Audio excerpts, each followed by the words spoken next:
ফেসবুকে আইয়া এমন অনেক ফুল বাগানের মালিক দেখছি যারার কথা না কইলে নাই হইব। একটা প্রবাদ বাক্য শুনছুনি জানি, জো গরজতা হে वो कभी भी बरसता नहीं है। যারা চিল্লে চিল্লে কয় না যে 100 150 200 ফুলের ভালোবাসা দিব, আমার লাইভে আইও, আমার লাইভে আইও, আমার লাইভে আইও, ভাই এদের ফাঁদে পা দিবেন না, ভুল পথে পা দিবেন না। তারা লাইভে কোনো সময় যাইবেনই না। যদিও যান, আপনি লাইক কমেন্ট শেয়ার মেনশন করতে করতে করতে করতে আপনার এটি ব্লক হয়ে যাবো, তবুও আপনারা দেখতো না, আপনার কমেন্ট থাকবো ফিল্টার। আপনারা জানেননি 100 ফুলের দাম কত, আপনারা আমার কেড়ে 100 ফুল দিত। যারা দৌড় না তারা অটোমেটিক কন্টেন্ট দেখা দিয়া জায়গা। আমি যত যত ফুলের ভালোবাসা ভাই বেশিরভাগ কন্টেন্টে পাইতাছি। তো আমরা যারা 100 150 200 ফুলের ভালোবাসার ফ্যাশনে ফুরে থাকি তারা আপনারা দিত না, তারা নিজের গ্রুপের মানুষরা দিয়া কুল পায় না, আপনারা আমারে কেড়ে দিত কন্যা।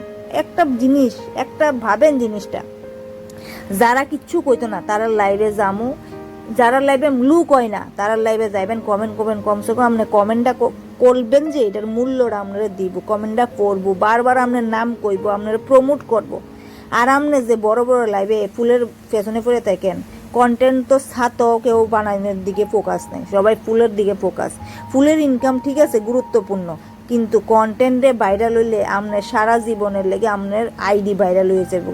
তো কোনো কন্টেন্টে ফোকাস দেন, ভালো লাগলে লাইক কমেন্ট শেয়ার করে দেন, বাকি আপনার